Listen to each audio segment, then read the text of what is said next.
Hey, are you a business owner, entrepreneur, or professional? If so, we want you to apply to be a featured guest on our show. My name is Adam Torres, and I host the Mission Matters series of podcasts. I've recorded over 3,000 episodes, and we are just getting started. How do you know if you'd be a good guest to be on the show? Well, only one way to find out, and that's to apply, but I'm going to let you in on a little secret. We want guests that have a story to tell, guests with a brand, a product, or a service that can benefit my audience of listeners. If this sounds like you, go to missionmatters.com and click on Be Our Guest to apply. I'd love to talk to you and get to know more about your story. Again, head on over to missionmatters.com and click on Be Our Guest to apply. All right, now let's get into the show. Hey, I'd like to welcome you to another episode of the Mission Matters Business Podcast, your source for all things business.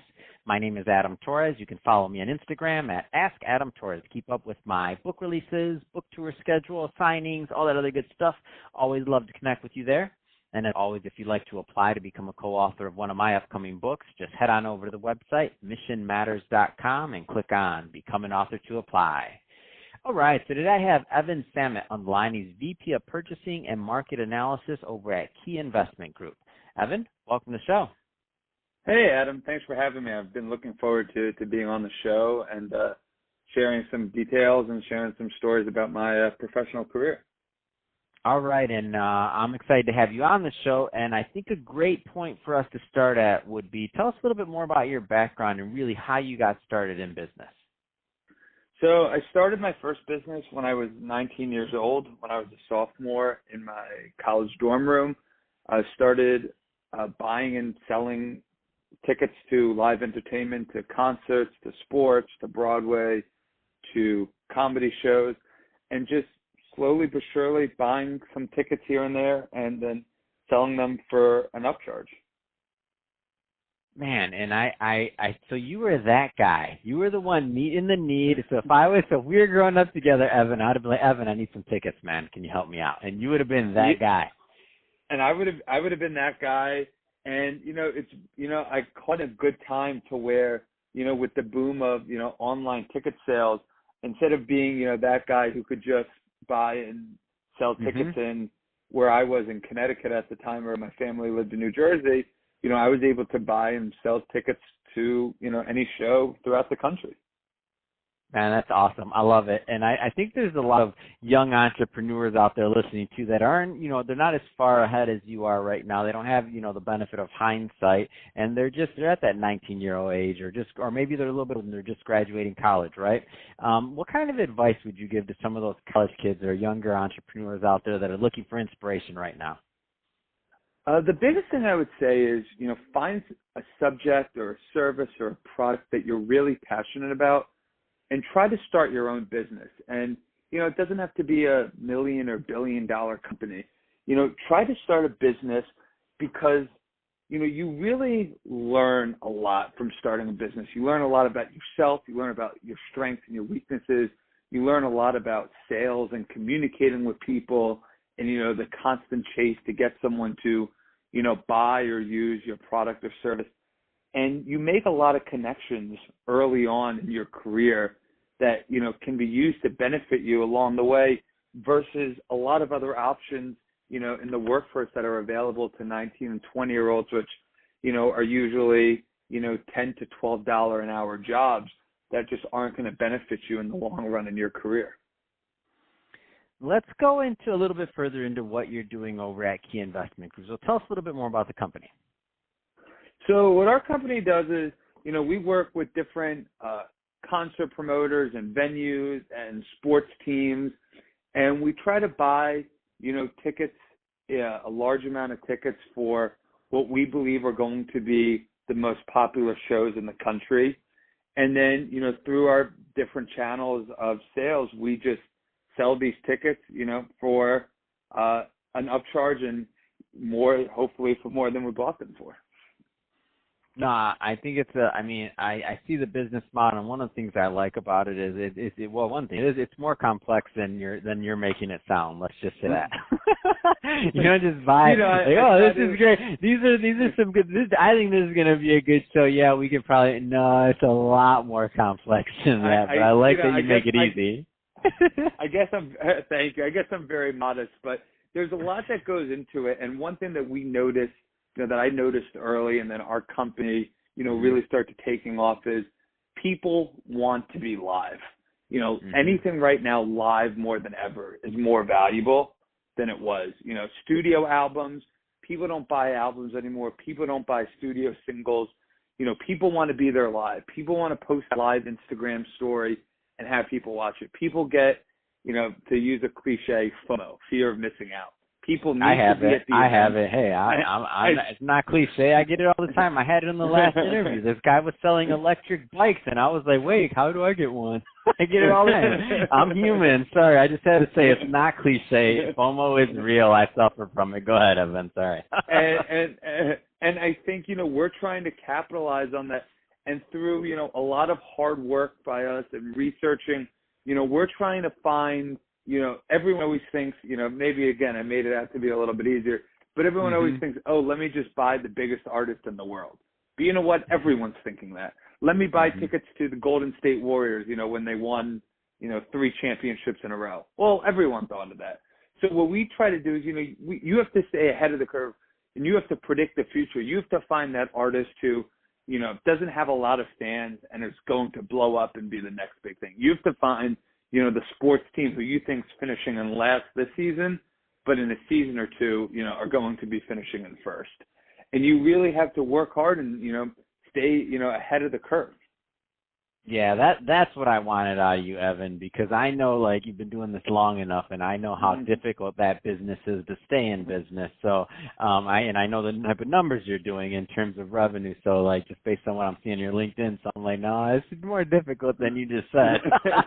That's what I would do. All the things you just described, that's what the armchair novice does, right? I'm like, oh, they went off. Well, next year, let me just get these tickets now. I can just sell it next year. I can just sell a couple and make my money back. No, it doesn't work that way.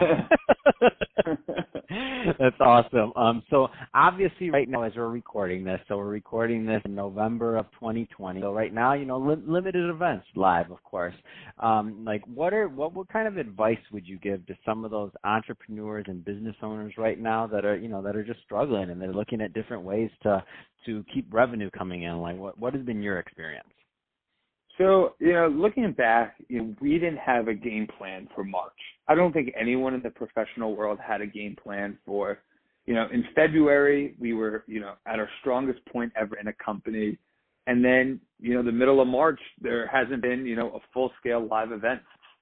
And one thing I think as a company, didn't really take into consideration is how big of experts we are in the entertainment space.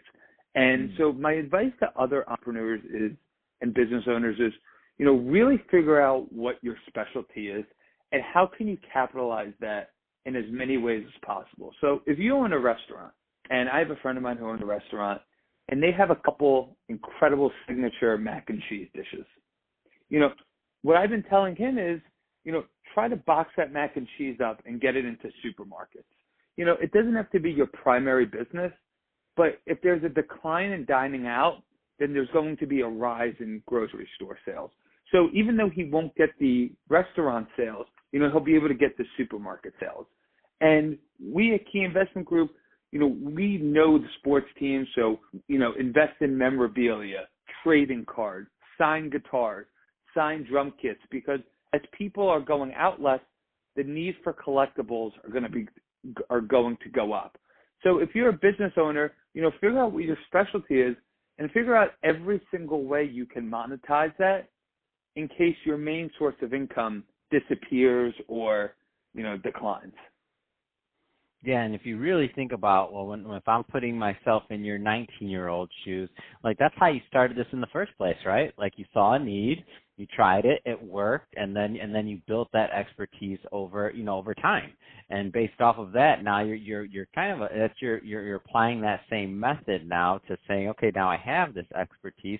What else can we do to keep the money coming in? Exactly. And, obviously we hope in our generation we never see anything like COVID-19 again. Mm-hmm.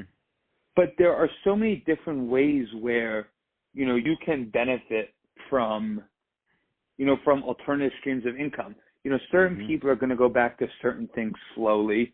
And, so for the people that necessarily won't go back to concerts right away, hopefully there's memorabilia that we could, sell them or get for them that, would drive income to the company and, make them feel happy. I think in the grand scheme of things, to grow as a company, you shouldn't do anything, outlandish or, try to go from 0 to 100 too quickly.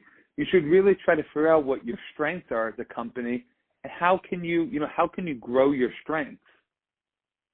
No, it's well said, and just thinking about our business. So, one of the things that happened with no live events, no conferences, no like people weren't booking me for speaking engagements, obviously, and that's part of our revenue stream is myself as a talent on stage. So once those dry up, we thought about it, and we're like, where our business is lacking? We have a lack of MRR in some places, so monthly reoccurring revenue, and so we started a podcast agency. Why? Because we have a team of podcast editors and people that do like all day long. So we're like, we can edit podcasts for other companies too and other people, and we can help them launch podcasts. And guess what? Since people are going to be, they can't go anywhere and they need to produce content anyway, they can produce content at their office or at home if they're working from home, and we can edit that and make all that a nice seamless transition. So that's an example of I 100% I agree with you, and we took that same medicine earlier this year when we're like, well, we're not going to get any revenue from me skiing, so how do we replace that revenue? Let's help other people edit podcasts. Let's do it. Exactly. And, you're growing your brand and you're becoming, now multidimensional. So, when things come back to normal, your, business, which is your brand, now has multiple streams of income. You now have the podcast and you'll have the live speaking event. And it'll only get your name out there further than it ever was before because you're trying to experience these multiple, platforms. And the only reason I bring that up is because so for others listening who maybe aren't considering what other assets they have like at their disposal already, you probably have more than you think if you just kind of do that same type of reassessment that Evan and I are talking about to really figure out. And it's possible. I'm not trying to be optimistic, glass half full, whatever. It doesn't matter how you look at that coin. I don't think there's anything wrong with being optimistic. But I'm not trying to be that. I'm just being realistic in the sense that it's possible that, I'm not going to say it's possible, many businesses will come out of this stronger because of what you just said, Evan. They'll have other revenue streams. So had this not happened, you may have never considered your true value in the entertainment market overall. Like you mentioned, you have now. Now you're like, well, actually, we're really good at entertainment overall, which is a huge market in itself. That complements your other business when things are back to normal. So I love it, Evan. I think it's great advice, great topic, and a great way to and great advice for the entrepreneurs listening. Thank you. I'm happy. I'm hoping that everyone who's listening, is able to, take a piece of advice or take, something that I said and relate it to them. And, kind of just figure out what their next move is. And, hopefully they find what I said inspirational or, helps them push it in the right direction. So, Evan, if somebody's listening to this and they want to learn more about your company or they want to follow, and I know you mentioned your memorabilia side of things. So if they want to learn more about Key Investment Group and connect with you and your team, what's the best way for them to do that? So, the best way to reach me, honestly, is just through LinkedIn. That's where I've been spending most of my time right now,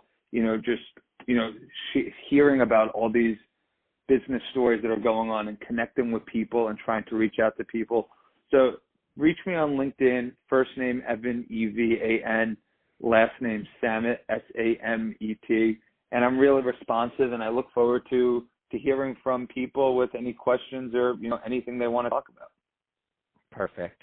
Well, Evan, really appreciate you coming on the show today and sharing more about your background and all the great work that you're doing over at Key Investment Group. And to the audience, as always, thank you for tuning in. If you are a first-time listener, definitely hit that subscribe button. Love to have you be a return listener. I have some other great interviews lined up for you, and I'd hate for you to miss those. And obviously, if you're watching this on our YouTube channel, definitely hit the subscribe button on Mission Matters Business. But more importantly, leave us some comments on that video. Love to continue the conversation and engage with you on the YouTube channel. And Evan, thanks again for coming to the show. It's been great. Thanks for having me.